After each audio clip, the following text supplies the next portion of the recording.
So can you go to Schoolmate Grow, take a look at the notes? I know I like informally told you some stuff, but Schoolmate Grow has some definition in there too.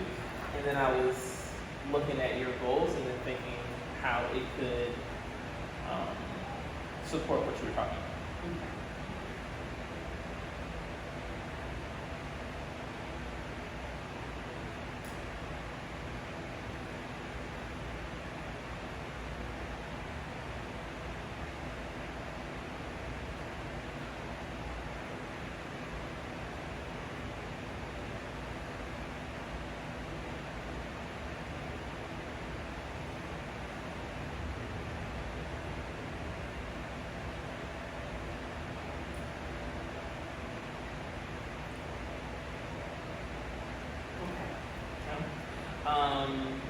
I'm just going to talk over a couple of things.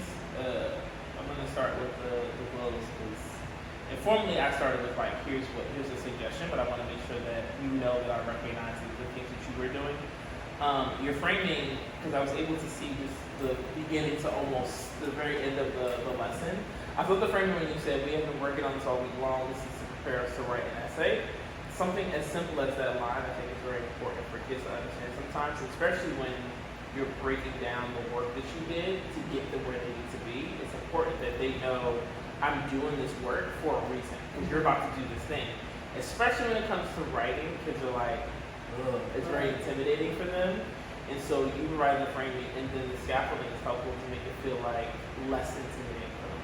Mm-hmm. The academic narration you had during the do now, when you were like, I've seen people say that, what is a liar? And you ask like a really good question, like, but does that make him illogical?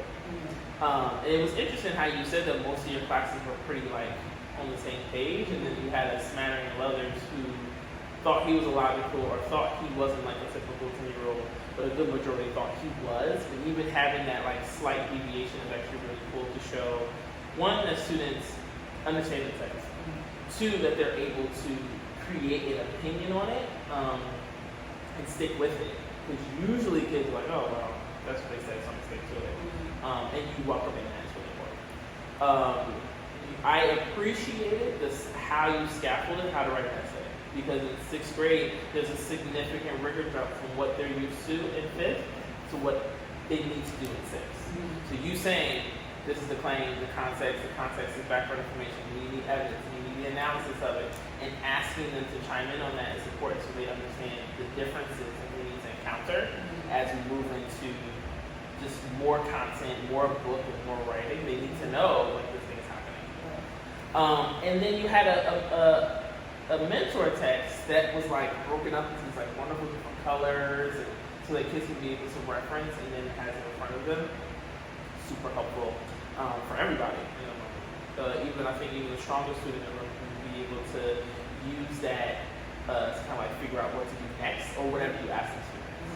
The main thing that I talked about when I was in there was that all of the stuff you did was fantastic, but it was all on you.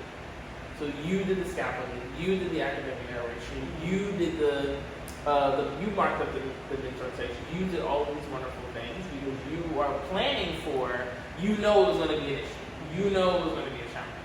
So you're like, cool, I'm going to like put my bootstraps on, I'm going to figure this out and do this thing for them, and we're going to sweat together. But you really only going to sweat. So, which is like, for what you were doing, I totally understand. It's not like, I don't know, why would you do that? It makes perfect sense. But there were definitely moments where you could have pulled back a bit. And so one of those things that I suggested was that you have some type of worksheet or graphic organizer that has some of the information that you went over. So even if you just had body paragraph 1 is plain context and so on and so forth, if they had that with you to fill in, to work with while you were also doing the work on the board, cool. So that means y'all are doing the same thing. Y'all at least are on the same boat. Another part of it, to help differentiate a little bit more, since that is an inclusion class, you could have filled in a portion of it and said like, here's what the body paragraph 1 looks like according to the mentor text. Let's do the next paragraph together so that you understand how it breaks down. So then it's like, we read this paragraph, this is already matched for you, let's read this next paragraph together so you can see this is a claim because of what. And you know they said that this is a reason because it answers the question, so on and so forth. So that, again, you're not doing all of the work on the board, you're not writing all of the things, because you wrote all those wonderful things on the board, and you're like, all right, erase. Here we go. It's like, oh no. And so it's just the kids like, and move forward. So you scaffolded, but there's no stand. You don't know if what you said truly was internalized within right, and if they got it. Exactly. So, hearing all of that, what did you hear me say, or what are you taking away from it? I think for me, I feel like I need to work on. I mean, this has been my struggle though since last year. It's not a struggle. It's just what you've been working on. Yeah, and it was towards the end of last year. It wasn't all of last year. But yeah, because I think. Okay, but in general, finding ways to always ensure that the work is not on me and it's really on them, and that they already grasping completely what it is that I'm trying to teach them. Yeah, so I feel like that's my main takeaway. How do I always ensure that they're doing the work and that the lesson is truly standing with them? So you said you did something different for your last class. What was it again? So for my last class, I took your feedback of giving them the information already and keeping my highlight first paragraph, body paragraph. So I said, so first we went over like, these are all the parts of an essay, let's read them out loud. A student was like, oh, the first part is a thesis statement, then the next part is body paragraph one. What's in body paragraph one? Oh, the claim, the context, evidence one, evidence, analysis two, evidence, so all the breakdown of it. And then after that, I said, if you notice, I've already highlighted those sections and labeled them as well. I was like, what do you notice my claim says? Oh, the claim is da da da. What is my context for this paragraph? Oh, your context says da da da da da. I said, cool. So we wrote after we did that. I said, you're going to do the next one in groups. You're going to highlight and label the parts of body paragraph number 2. And so they worked in groups for about 12 minutes, and they went ahead and highlighted the different aspects of the body paragraph 2. Then we went over it. People gave a thumbs up if they were like, yep, that person got it right. That is the claim, that is the context, that is the evidence. And then we stopped there, and I made them. Then we went over our prompt, which is what they're going to work on tomorrow. Started to outline their essays, and they were able to write their thesis statement, which I'll give them feedback on tonight. So what was the major difference between, or how did it feel between the class that I saw versus when I gave you feedback and then you redid it with her? What was the major difference that you felt there? It just seemed to run smoother, and the kids really were relying on each other to figure out the different parts of the essay. It wasn't, although they had the example of what I gave originally of like what I underlined and highlighted, they all started to notice certain things. And once it was like, oh, so like I should know that my next sentence, like there's no space in all of these, in this first body paragraph that she did, it's like everything goes right into the next thing. And so she was like, okay, the claim is right here, and this part has to be the context, and this part has to be the evidence. And even just being able to know the small things. Every time I see evidence, I always see quotation marks, so that has to be evidence. And so all the parts that I asked the first class about, which I would be like, well, how did you know this part must have been evidence? How did you know I knew this part was evidence? They were already able to say it on their own, like, oh, I know this is evidence because I saw quotation marks and they cited the evidence there. Right. On their own. And so it's kind of like trusting yourself to trust them and allowing the struggle. I know because it seems really early to be like, just let them go. But if you want it to fall flat sometimes, and you want them to see how they navigate it or what they take from the information that you're talking about. Because if you do a good enough model, if you do a good enough guided practice, somebody's going to pull something from what you said to do whatever it is you asked them to do. And if there truly is a struggle or they're just like not getting it, then something within my guided practice, something within my model wasn't clear, so now it's time for you to mop it up. But that calls for you circulating, you listening to what kids are saying and what they're doing. And so, but the only way that you can be able to know that they're doing a thing is if you allow them to do it. So that you can get some just like in-the-minute data about like, oh, okay, they got this, but they're still confused about this. Or like they understand claim, but they're still confused about analysis. Which you already know from last year, they're going to struggle with analysis. They're going to kill claim, they're gonna do context, they already know evidence like the back of their hand. When it comes to analysis, you know that it's going to be a struggle. So it's figuring out now, like, okay, you realize the setup of the essay, you know what to do. Now it's taking what you learned today and applying it to the misconception that you already know is going to live in analysis. How are you going to take the instruction that you provided today and do the same thing for analysis? What is it that you're going to provide? What activities are you going to do to push them to know what it means to analyze the evidence so that it connects back to their claim? Not you saying, this is what this is, this is what this is, this is what this is, erase, erase, erase. Okay, now go. It's you saying, we're working on analysis. Here's what it is. Here's what we're going to do. It's okay if you don't do it right.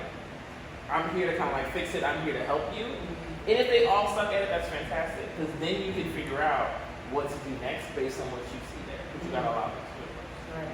So we got some time for the analysis part, because especially since they're doing the writing tomorrow, so then you can really diagnose what needs to be done. And really thinking about what specific like pieces of writing you're going to pull to show them where they're at overall for the process. That's what I was thinking about. So tomorrow's supposed to be them outlining, but when you started talking about analysis, I'm like, should I set them up for analysis first or just let them do it?